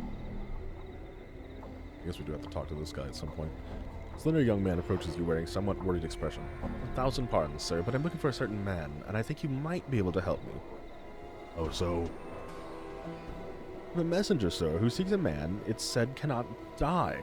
A scarred man, for whom death is nothing but the most trivial of annoyances. You match the admittedly vague description that was given, sir. I'd wondered if you were he. yes, that's me. He nods, then bows deeply to you. A message for you, then, sir. Mistress Jolmy of the House Siema, a lady of high standing, has sent me. Mistress Jolmy would meet you in the Civic Fest Hall, where she would make a proposal, of which I know nothing. To you, should you choose to seek her out, she wears green silks trimmed with gold, and has hair the color of blue steel. That is the extent of my message, sir. Farewell. Farewell. Updated my journal. All right. Reach lawful alignment. Hell yeah. Hell yeah. All right. Oh. I remember this. What's up, Fall from Grace? Before you was a stunning golden-haired woman, dressed in an azure and violet dress, 2 long, elegant wings draped across her shoulders. She is surveying the room with a slight smile. She is easily the most beautiful woman you have ever seen. Greetings. Well met, traveler. How may Woman I help you? turns to you. As you address her, she takes your measure and then nods slightly. You notice her eyes are azure, the exact same color as her dress. Who are you? Updated my journal. I am called Fall from Grace. She studies you for a moment. You are new to Sigil, are you not? Yes, I am. Does it show? She smiles slightly. Not as much as you might think. You carry yourself quite well. What is this place? This is the brothel of slating intellectual lusts. She studies you for a moment. I take it by your question that you did not intend to partake of this establishment. Brothel of slating intellectual lusts? What kind of brothel is this? I established this brothel to give those lustful fevers that strike the mind more avenues of expression rather than the simple carnal. Much pleasure can be had in the conversation and engaging in the verbal arts with others. Sounds dull. I assure you it is not. Tour the brothel and see for yourselves. Interesting.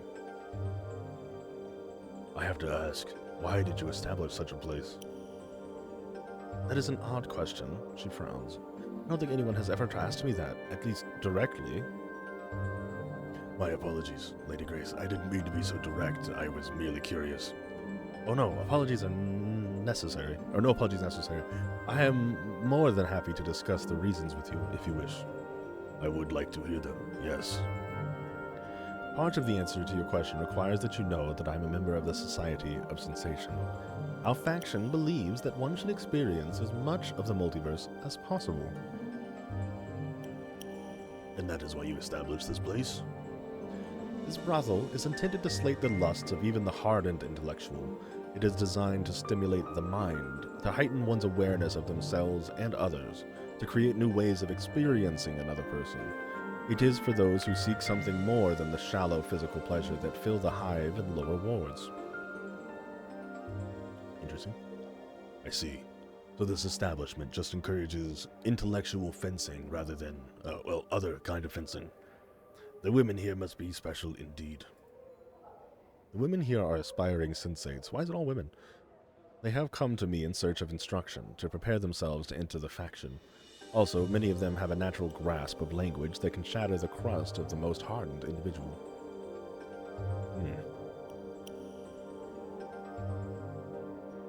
Sensates. She bows slightly. Yes, I am a member of the Society of Sensation. And the girls here are training to be sensates. Yes, I hope that by learning the art of language and its subtleties, that the patrons and the students here may learn more about themselves. One is only as limited as their command of the language. To be able to employ language to evoke emotions in others is a tremendous skill. I see. Can I ask you other questions? Yes.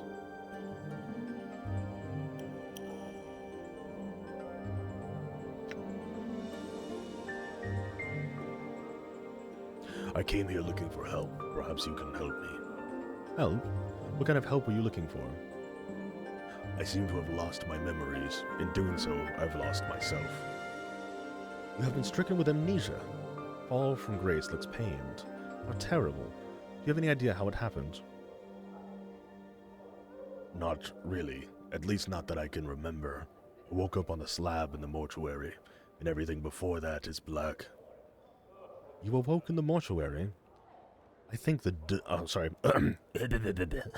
I think the dustman mistook me for being dead. I was dead or something. All I know is that I regenerate wounds quickly. I could be immortal, but I don't even know that for sure. Fall from Grace seems to be appraising you with renewed interest. Those scars on your body. She reaches out a hand as if to touch you. Yes. Fall from Grace drags her finger across your chest lightly, tracing the edges of your scars, following the curves where they blend into some of your tattoos. She seems fascinated. These scars do not look as if they would have taken several lifetimes. It looks as if they would have taken several lifetimes to accumulate. They certainly do, though some are more recent. Fall from Grace steps back. Some of those wounds would have been fatal to a normal man. She taps her chin, thinking, what do you intend to do now? That's a big question.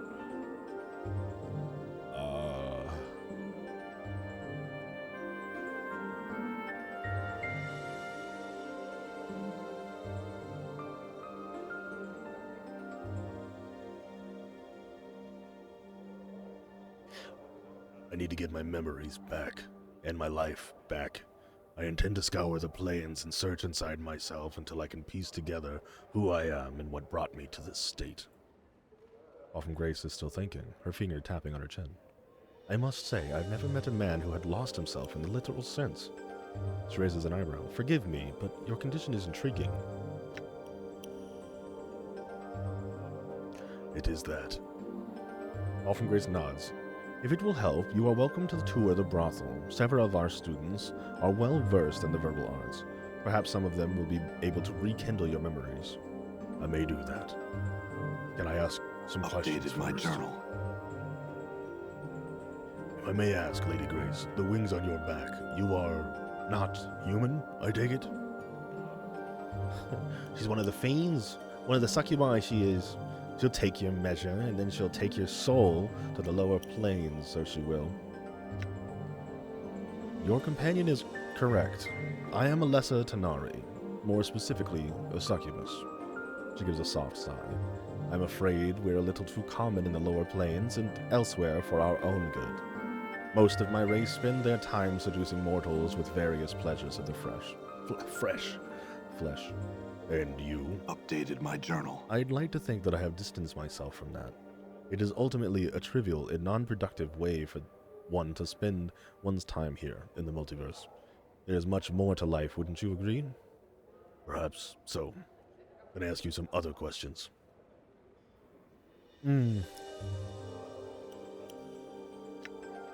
Have you heard of a night hag named Ravel? I am familiar with the name. Fall from Grace pauses and thinks for a moment. Rumors cluster thickly about that name, and must tend to discount her as a myth. But I suspect that she did exist and that she made quite an impression in the cage during her stay here. She looks puzzled. Why do you ask? I intend to seek her out. Grace raises an eyebrow. Truly, I find myself compelled to ask why. I need information that she has. Is this information available from no one else? I suspect that only Ravel possesses the knowledge I need. Updated my journal. Grace rests her hand tightly on your arm. Or lightly. Consider this. If Ravel does indeed exist, then she is extremely powerful and cunning.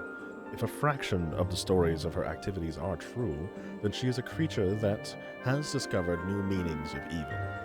To search for her is not a quest to be taken lightly. I realize that. Do you know anything else about Ravel? She was said to be one of the hags of the Grey Waste, and that she was believed to possess powers and a cunning far beyond those of her sisters. She came to Sigil long ago, and in addition to the evil she committed during her stay, rumor has it that her actions threatened the cage itself. Now, she primarily exists as only fiction, a figure in children's stories. Grace pauses.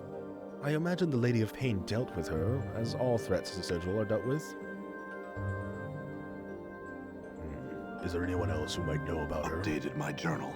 Someone in the Fest Hall may know more of her. What is the Grey Waste? Updated my journal. A blighted plane that lies effectively between Bator and the Abyss. It is frequently a battleground in the Blood War. Can I ask you some other questions?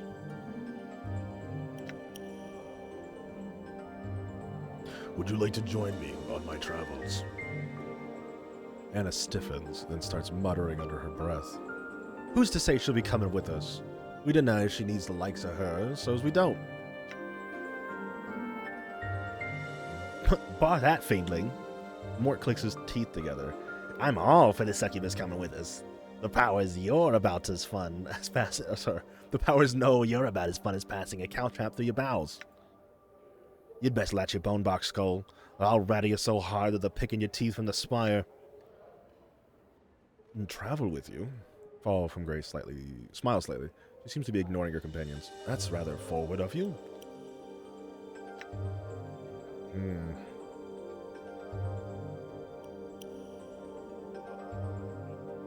I'd rather be honest with my intentions. You seem extremely pleasant, well-versed in the ways of the plains, and a companion with that kind of knowledge would be welcome. Hey, wait just a minute. I'm the one well-versed in the plains. That's my job, Chief. Having two people knowledgeable about the planes in our band seems pretty smart to me. Besides, I said pleasant. Too, Mort. Pleasant on the eyes, maybe. Looks to me like all some chit has to do is show some little skin, and you'll sign her right up. Mort falls silent. Not that I mind that, really.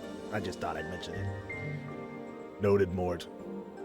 Look, Lady Grace, excuse me if I'm being too forward, but would you care to travel with us? I appreciate your candor. I shall counter with one of my own. Why should I travel with you?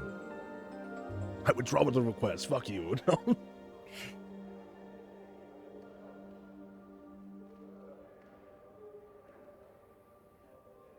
Lady Grace, I intend to travel to places perhaps no one else has ever been to or could reach.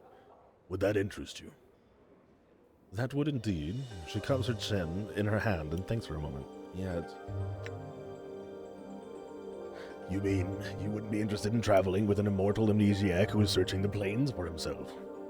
oh, I would be extremely interested. She smiles slightly. Such a suggestion is intriguing. Make no mistake about that. Then you would like to travel with me? If you wish me to, then there is something you must do for me. There are 10 students in this establishment.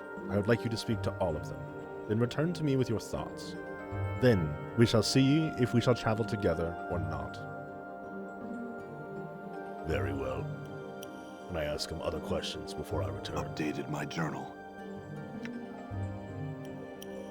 Can you tell me about the girls here? The women here are aspiring sensates. They have... Okay, no, he's not going to be individual. Right. Farewell. Shit. Alright, well, let's get after it.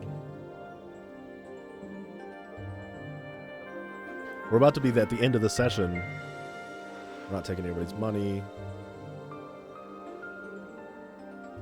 As you make to search the armoire, its handles suddenly yank out of your grasp as the drawers slam themselves shut.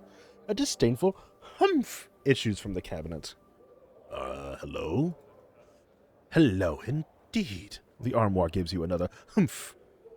So, what have we here? A rogue after some lady's frilly undergarments. You talk. Do I? Why, yes, I do. Who are you? I am Louise, and who are you? Heartless, uncouth, fellow, rummaging about in other people's things. Never mind that. What are you doing here? Well, sir, if you must know, I am being in armoire. But why are you being an armoire in this brothel?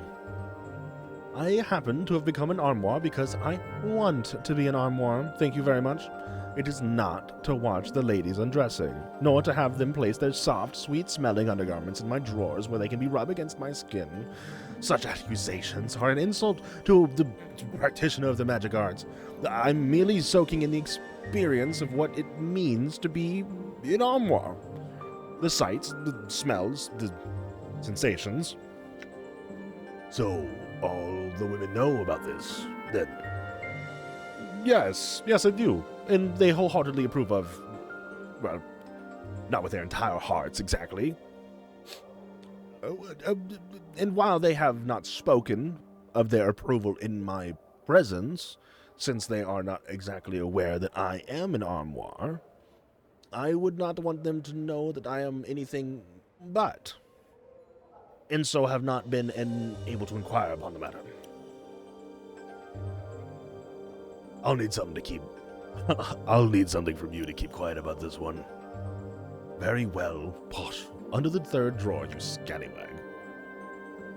As you reach your hand into the drawer, it slams shut on your fingers with great force. Searing pain races through your hand as you withdraw your battered fingers. Ha ha, cretin, idiot! Open the drawer, I said, and you reach in. He slams his drawer again for emphasis, and then begins shaking with laughter. I'm gonna chop you up for kindling. You'll do nothing of the sort. Why, even the most common of men knows that one can't commit an act of violence within the brothel. You'll simply be cast out. And even if that were not the case, I assure you my command of the art is quite impressive. Well, fine then. I'll just go tell them about you. First, I would tell you that there's one thing. I have been popping in and out of the brothel for a good long time. I'm quite knowledgeable regarding both its occupants and their activities. I assure you that talking about me is utterly worthless. Not only will you lose me as a potential source of information, but I'll simply disappear before someone comes to investigate your claims, leaving you looking like a fool. Alright, we'll have some questions then.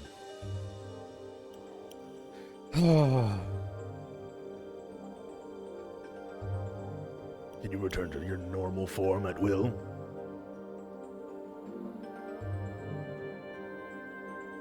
Garmore seems to think about this for a moment.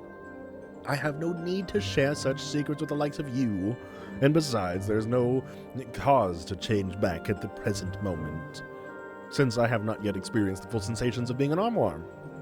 It's a complex thing. To hold on sword, soft, frilly clothes, smelling of wondrous woman smells. The drawer slides open and closed, the sound mimicking a pleasant sigh. Wild. Farewell, Louise, you fucking creep.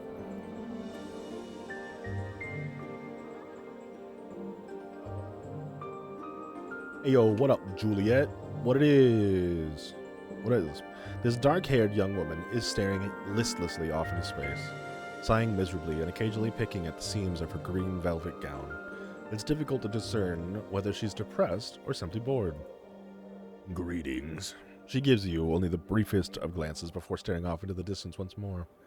Greetings, yes, I am named Juliet. How may I... Oh, never that mind. Leave me be, please. She gives an exasperated sigh. What's wrong? Oh, nothing at all, only that I spend my days gazing into the face of mediocrity, seeing if anything can erase its dreadful, tedious passage. Is your life so tedious? Alas, it is, she sighs, closing her eyes and massaging her temples. Dreadfully boring. Perhaps I can make it less boring for you. No, 'tis kind of thee to offer, though I am already with a man, sir, and I do love him dearly. 'Tis just that I wish, she taps her finger against her chin, something more of our liaison. Is the relationship lacking, then? The only thing it lacks is excitement, sir. Our families took the news of our courtship splendidly. His siblings love my siblings, and our friends think our union would be blessed by the powers themselves. All fine and good, but things are going, and she frowns, so smoothly. It's not right to have such trouble-free courtship. I don't know about that. Dost thou not? Hast thou never had such courtship? She glances briefly at you. It would seem that in thy life is filled with a variety of problems, judging by the pallor of thy skin.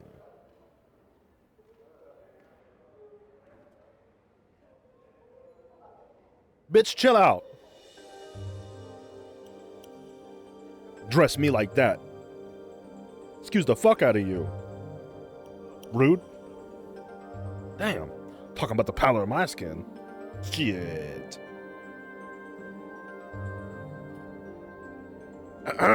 It's not something I care to speak of. It is just that all my friends have such interesting relationships, ones fraught with turmoil, feuding families, daggers at one another's backs, poison, mad siblings, irate fathers with large swords. I have a lover whose family loves me and whom the world loves. She sighs again. A great source of annoyance. How I wish I could formulate some way to spice things up. Mort floats closely to you, whispering, I feel sorry for her lover. He doesn't know how bad he has it. A shit like this is nothing but trouble. Yeah, right, Mort. That doesn't sound wise, Julia. Relish what you have. I wish to experience troubles, though. I wish to experience the up and downs of courtship. With him, no other. She sighs. Such a thing as love. It'd be as dull as a club, and as of no one to use an aspiring sensate.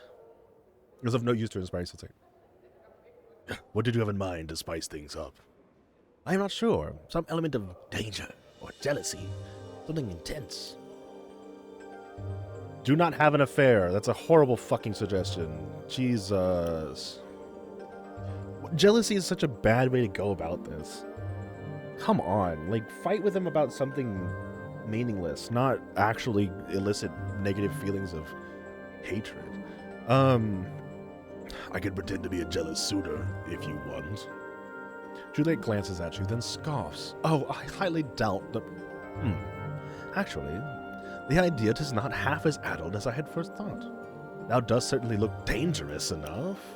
She looks you in the eye, as if appraising a horse. Art thou as rugged and tough as thy appearance would indicate? Yes, I am. Thou shalt do this for me, then. Yes, I'll do it. Excellent, my love. Montague is maybe found within the Civic Fest Hall. I think thee. Of course. Updated my journal. Yeah, what a freaking lame... I'm here. What a lame hoe. Might as well.